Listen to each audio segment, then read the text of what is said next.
मोदी साहब के एक मंत्री हैं और उस मंत्री का बयान अगर आप सुनेंगे तो आपका खून खोल उठेगा।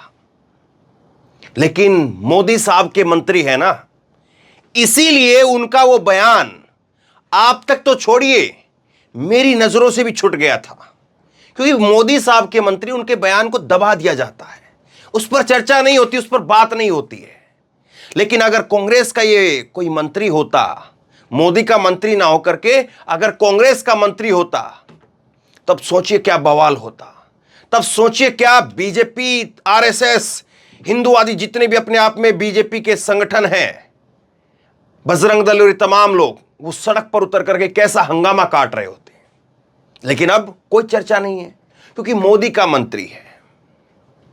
और इस बयान को दिखाने के लिए, चूंकि मुझसे बयान छूट गया था, यह बयान जब मेरी इस पर नजर पड़ी तो शाम को, वैसे तो मैं तकरीबन सुबह जो है अखबारों की चर्चा करता हूं, लेकिन शाम को आज मैं अखबारों की चर्चा मोदी साहब के इस खास मंत्री के लिए कर रहा हूं। यह है मोदी साहब के मंत्री वीके सिंह, जो कि सेना के पूर्व अध्यक्ष रह चुके हैं। उनका बयान सामने आया है हमारे इन बहादुर अफसरों की, जवानों की शहादत के ऊपर। और क्या कहा है सुनिए। वीके सिंह ने छिड़का घावों के ऊपर नमक, कहा छिटपुट घटनाएं होती रहती हैं।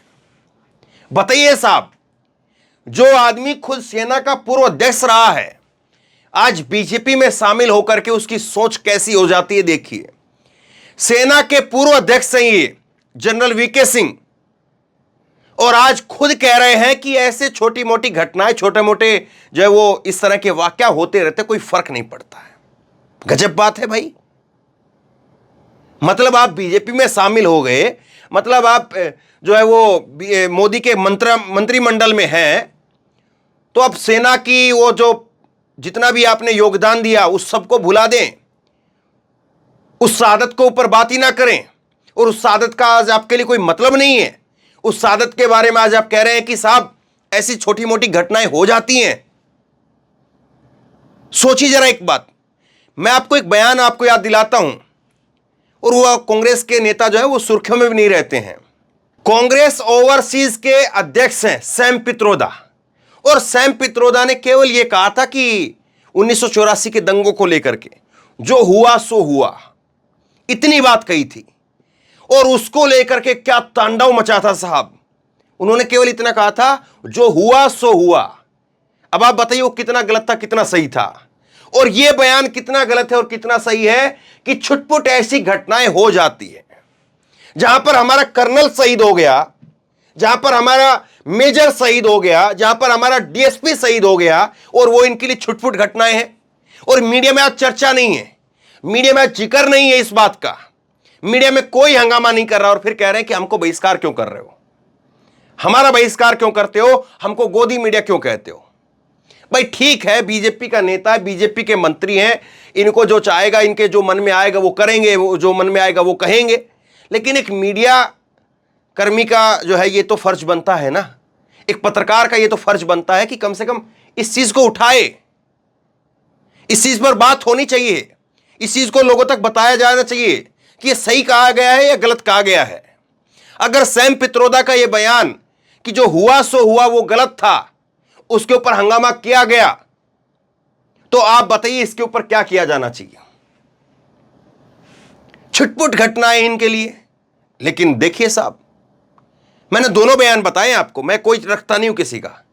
ऐसा नहीं कि कोई कांग्रेस ने कोई बयान दिया तो उसके बयान पर जो है बात ना की जाए। क्यों भाई, अगर सैम पित्रोदा ने जो बयान दिया वो गलत था तो ये भी गलत है, और मुझे लगता है कि मेरी नजर में ये उससे ज्यादा गलत है, उससे कहीं ज्यादा गलत है।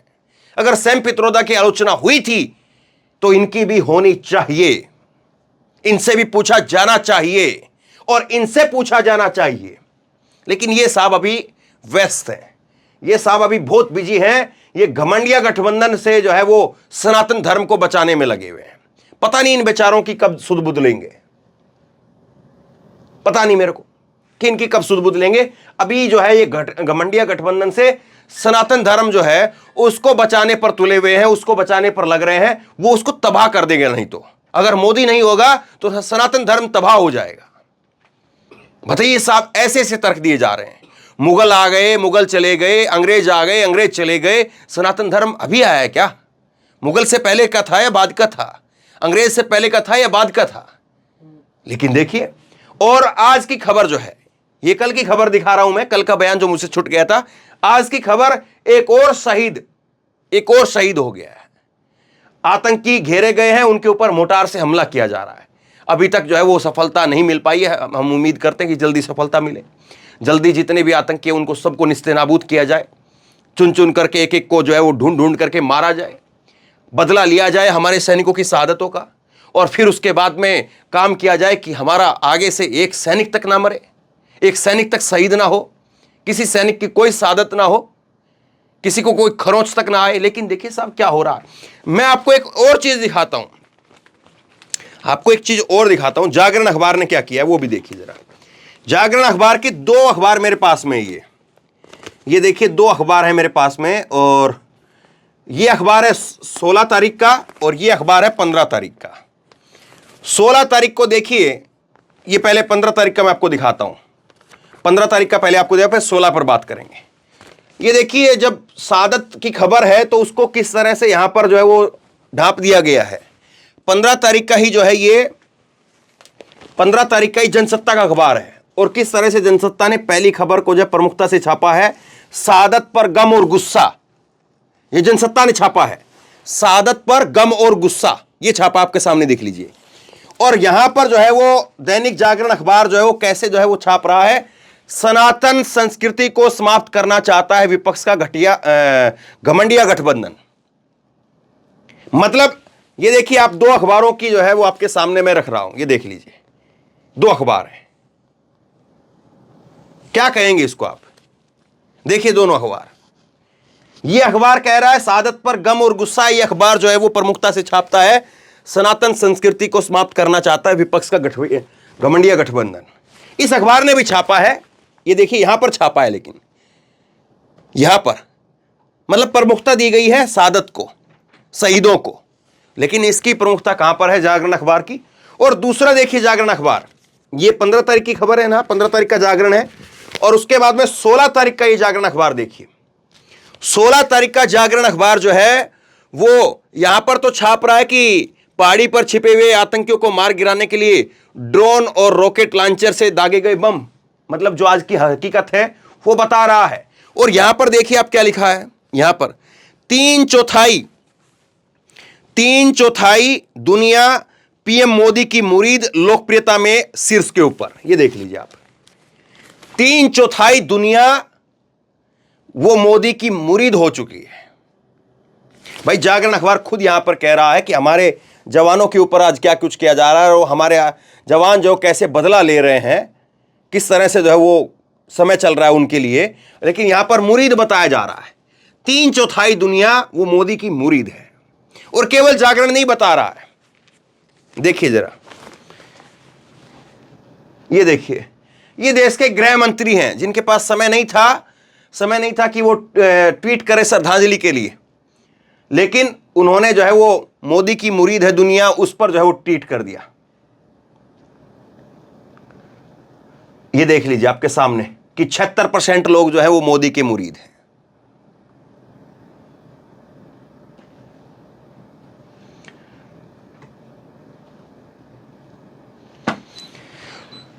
कई बार सोच करके थोड़ा बहुत मतलब ऐसा हो जाता है कि क्या बात करें, नहीं बात करनी चाहिए, लेकिन फिर वही कि कोई बात तो कर ही नहीं रहा, हम भी बात ना करें तो फिर कैसे बात होगी।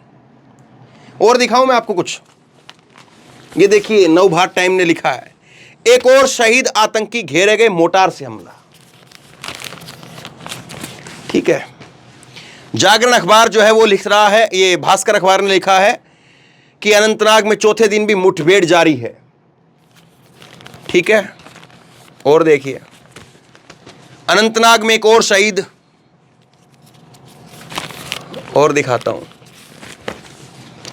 जय हिंद पापा। ये देखिए छोटे छोटे बच्चे जो हैं वो छोटे छोटे बच्चे हैं, ये कर्नल मनप्रीत सिंह के बेटे हैं जो यहां पर सेना जैसी वर्दी पहनी है, और ये हैं सेना के पूर्व अध्यक्ष वीपी मलिक। वीपी मलिक जो है वो जवान की शहादत पर, बहादुर अफसर की शहादत के, उसके पार्थिव जो है वो शरीर को जब लाया गया तो उसकी अंतिम यात्रा के अंदर शामिल होते हैं और एक भाजपा के जो है वो अंदर शामिल हो गए, जो कि पूर्व अध्यक्ष हैं सेना के। वो कह रहे हैं कि छोटी मोटी घटना है, कायदे से तो आज इनको जो है वो उस दिन जो है वो जाना चाहिए था, लेकिन ये वहाँ पर थे मध्य प्रदेश में, अगर मुझे ठीक से याद हो तो वहाँ पर प्रचार प्रसार में थे। और दूसरा देखता हूँ, डीएसपी हुमायूं ने गोली लगते ही पत्नी को किया वीडियो कॉल, शायद न बचूं, बेटे का ख्याल रखना।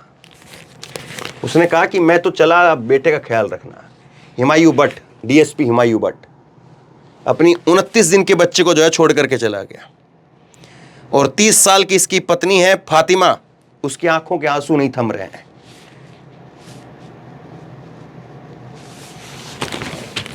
लेकिन मोदी साहब बहुत बड़े काम पर लगे हुए हैं। देखिए, अब मोदी साहब जो है वो वाकई बहुत बड़े काम पर लगे हुए। मैं दिखाता हूं आपको, आप ऐसे यकीन नहीं करेंगे कि मोदी साहब कितना बड़ा काम कर रहे हैं। देखिए जरा, मोदी साहब वाकई बहुत बड़ा काम कर रहे हैं। देखिए ये खबर देखिए आप, नव भारत की खबर दिखा रहा हूं मैं आपको। ऊंचाई पर मौजूद थे आतंकवादी, नीचे से आ रहे सेना के जवानों पर बरसा दी गोली। ये खबर है, लेकिन नीचे खबर है, सनातन को मिटाना चाहता है विपक्ष। मतलब मोदी जी को चिंता किस बात की है, सोचिए जरा इस बात को। मोदी जी का एक बयान नहीं आया है शहीदों के लिए, उनकी चिंता किसके लिए है समझिए जरा। वो प्रधान जो है वो प्रधानमंत्री सनातन धर्म के बने हैं या देश के बने हैं, सोचिए जरा इस बात को। सनातन से कोई जो है वो नहीं होना चाहिए। हर किसी ने जो है वो, हर देश का जो भी प्रधानमंत्री बना है आज तक, उसने सब धर्मों की रक्षा की है और की जानी चाहिए, क्योंकि हमारा देश धर्मनिरपेक्ष तभी बचा रहेगा जब बना रहेगा, तब सारे धर्मों की रक्षा की जाएगी। और अगर किसी धर्म के ऊपर कोई अगर जो है आपत्ति आती है तो निश्चित तौर पर देश के प्रधानमंत्री को उसके लिए आवाज उठानी चाहिए। और अगर नरेंद्र मोदी जी को लगता है कि इंडिया गठबंधन की वजह से, जिसको वो इंडी गठबंधन बुलाते हैं, इंडी गठबंधन की वजह से अगर सनातन पर कोई खतरा है तो कानूनी कार्रवाई करनी चाहिए, बजाय कि रैलियों में बोले। अगर किसी धर्म के ऊपर कोई दिक्कत आ रही है आज, अगर किसी धर्म के ऊपर आज कोई खतरा है, तो बतौर देश के प्रधानमंत्री उनको पूरा हक है इस बात का कि वो कानूनी कार्रवाई करें और इंडी गठबंधन के सारे नेताओं को जेल में डाल दे। जो भी कानूनी जो है धाराएं कहती हैं, जो भी देश का संविधान कहता है, कानून कहता है, उसके तहत सख्त कार्रवाई होनी चाहिए। लेकिन ये क्या समझ में नहीं आता है, ये रणनीति कौन सी है कि यहां पर जवानों की शहादत हो रही है, जवानों की शहादत के लिए श्रद्धांजलि के 2 ट्वीट नहीं है आपके पास में, 2 शब्द नहीं है आपके पास में, लेकिन यहां पर देखिए साहब, पूरी मुट्ठी भींच करके, पूरा तान करके मोदी जी इस बात को बोलते हैं कि सनातन को खत्म करना चाहता है विपक्ष। ये देखिए यहां पर पीएम मोदी बोले, उसी अखबार का बता रहा हूं मैं आपको, एनबीटी अखबार का ही। पीएम मोदी बोले, इंडिया के नेता देश को गुलामी में धकेलना चाहते हैं। गजब की बात है, जिस इंडिया गठबंधन में आज नेता शामिल हैं, उनमें से बहुत सारे नेताओं के साथ में तो ये खुद सरकार में रहे। पीडीपी महबूबा मुफ्ती के साथ में इन्होंने सरकार चलाई है, नीतीश कुमार के साथ इन्होंने सरकार चलाई है। हाँ, ममता बनर्जी भी इनके एक बार सहयोगी रही है बीजेपी की।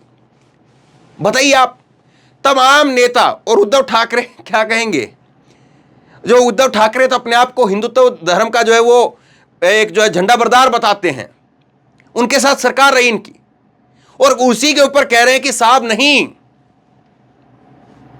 ये खत्म करना चाह रहे हैं, सनातन को खत्म करना चाह रहे हैं। बताइए ये बात आपके गले उतर रही है।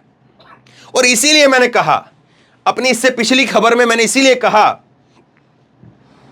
कि मोदी जो है वो विभाजन विभिषका के ऊपर तो श्रद्धांजलि देते हैं, लेकिन मोदी जो है वो अनंतनाग के शहीदों पर श्रद्धांजलि नहीं देते हैं।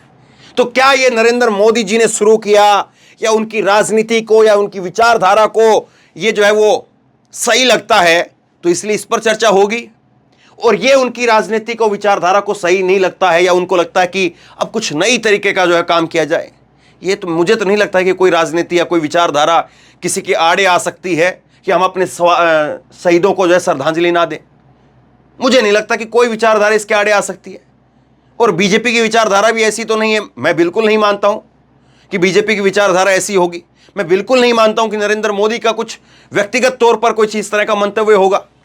कुछ व्यक्तिगत तौर पर जो है उनकी इस तरह की सोच होगी कि शहीदों को श्रद्धांजलि ना दी जाए, लेकिन ना जाने कौन है जो उनको इस तरह की सलाह दे रहा है, ना जाने कौन है जो उनको रोक रहा है। मेरी चिंता इस बात से है। मैं तो मानता हूं कि मोदी जी बड़े देशभक्त हैं, मैं मानता हूं कि बीजेपी भी बहुत देशभक्त है, उनमें भी देश, वो भी पूरी राष्ट्रवादी है, मोदी जी पूरा राष्ट्रवादी है, लेकिन कौन है आखिरकार जो ट्वीट करने से रोक रहा है, और कौन है आखिरकार जो इन लोगों को रोक रहा है? ये लोग जो कहते हैं कि हमको बहिष्कार क्यों कर दिया, हमको बहिष्कार क्यों कर दिया। और यही लोग टीवी के ऊपर खबर चलाते हैं, यही लोग फिर टीवी के ऊपर खबर चलाते हैं कि जवानों संग पीएम मोदी की हैप्पी दिवाली। अभी 2 महीने बाद फिर चलाएंगे खबर। 13 सितंबर को जवानों की जो है शहादत हुई है, और 13 सितंबर के बाद दिवाली आ रही है 12 नवंबर को, 2 महीने बाद। सितंबर से 13 सितंबर को श्रद्धांजलि, वो शहादत हुई, सितंबर से अक्टूबर, और अक्टूबर से नवंबर, 12 नवंबर की दिवाली है। और 12 नवंबर की दिवाली को फिर यही खबर चलेगी, फिर खबर यही चलेगी कि जवानों संग पीएम की हैप्पी दिवाली। दिवाली पर मोदी का भाषण, पाकिस्तान परेशान, चीन हैरान। फिर चलेगा जवानों संग पीएम मोदी ने मनाई दिवाली, कहा जवान ही मेरा परिवार है। फिर आपको चिंगाड़ चिंगाड़ करके बताया जाएगा। और अब कह रहे हैं कि साहब हमारा बहिष्कार क्यों कर रहे हो। अब कोई पूछ सकता है मोदी जी से कि मोदी साहब वो कौन आदमी है जो आपको इस बात से रोक रहा है कि आप ट्वीट मत करिए? कौन आदमी है जो आपको इस बात के लिए कह रहा है कि आप सनातन के लिए खुल करके बोलिए, लेकिन यहां पर जो है जवानों के लिए ट्वीट मत करिए? कौन है ऐसा आदमी? कौन ऐसा रणनीतिकार आ गया है? कौन है ऐसा आदमी जो आपको इस तरह के भाषण लिख करके दे रहा है? आप बताइए, सवाल होना चाहिए कि नहीं होना चाहिए? सवाल होना चाहिए कि नहीं होना चाहिए कि भाजपा का, मोदी साहब का ये मंत्री कैसे कह सकता है कि हमारी जवानों की जो शहादत हुई है ये कोई छिटपुट घटना है? और सोचिए जरा, अगर यही कोई कांग्रेस के नेता ने कहा होता तो क्या हाल होता? सोचिए जरूर। शेयर कीजिए इस खबर को, लोगों तक पहुंचाइए, और आप क्या सोचते हैं नीचे कमेंट बॉक्स में लिख करके मुझे जरूर बताइए। और इसी तरह की तमाम खबरों के लिए ऑनलाइन न्यूज इंडिया को सब्सक्राइब कीजिए, साथ में जो बेल आइकन है घंटी उसको जरूर दबाइए, ताकि जैसे कोई खबर अपलोड करें उसकी नोटिफिकेशन सीधे सबसे पहले आपको मिल सके।